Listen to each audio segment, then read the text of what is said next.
merugikan keuangan negara harusnya masuk ya. Tapi ya biasanya yang masuk itu yang menganut paham ekonomi kapitalis saja, Bang. Oh, benar. Lanjut. Oh iya, Bang, kan rekomendasi BPK adalah salah satu elemen yang bisa di follow up oleh penegak hukum. Tapi bukan bergantung kepada itu untuk menjelaskan ada kesalahan ya, perbuatan yang melawan hukum itu.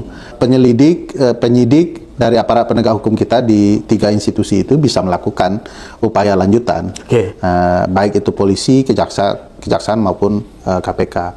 Jadi tidak ada faktor urusan dengan BPK itu, Bang. Kalau ada BPK, tidak ada BPK ya bisa jalan. BPK hanya trigger ya untuk menjelaskan bagi penyelidik dan penyidik memang ada sesuatu. Tetapi penyelidik dan penyidik bisa menemukan sendiri. Maksud saya begini, Bung Ferry. Kalau misalnya BPK belum memberikan rekomendasi kepada pemerintah, kan harusnya dia memberi rekomendasi dulu jalan keluar bahwa segera hentikan ini karena ini merugikan keuangan negara, masuk kategori merugikan keuangan. Tapi pada saat itu aparat penegak hukum langsung masuk semuanya. Ya bisa, Bang. Bisa nggak ada masalah ya? Ya.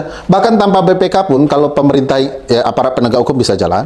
Tanpa itu pun pemerintah juga bisa memperbaiki. Ya. Bisa segera memperbaiki. Jadi tidak hanya aparat penegak hukum, pemerintah pun bisa memperbaiki. Kenapa, Bang? Itu kan putusan peradilan. Maksud saya begini, kalau tidak ada rekomendasi BPK ke pemerintah, kemudian pemerintah juga AB, kan kita lihat pasti pemerintah AB kan. Yang pernyataan kita udah bisa lihat bahwa dia akan membalelo kan. Terus kemudian karena BPK-nya juga katakanlah sudah terkooptasi oleh pemerintah, jadi dia pakai sama pemerintah, sehingga dia mengabaikan juga, tidak memberikan rekomendasi untuk mengingatkan bahwa ini ada potensi kerugian negara kalau dilanjutkan penggajian terhadap wamen ini. Kemudian aparat penegak hukum tahu betul nih bahwa ini ada pelanggaran nih, dengan adanya putusan ini maka ada kerugian negara. Dan kemudian aparat penegak hukum melakukan tindakan penyelidikan, investigasi terhadap ke-30 wamen ini. Karena dianggap merugikan keuangan negara kalau mereka terus digaji. Apakah itu diperbolehkan, Bung Ferry? Boleh, secara Bang. Konstitusi? Di konstruksi pasal-pasal korupsi pun kan ada, Bang. Apakah pemberian jabatan ini berkaitan dengan pemberian janji di era politik kemarin atau tidak? Itu sebabnya putusan peradilan seperti MK diabaikan. Penyelidik bisa masuk dengan berbagai konstruksi pasal-pasal ya.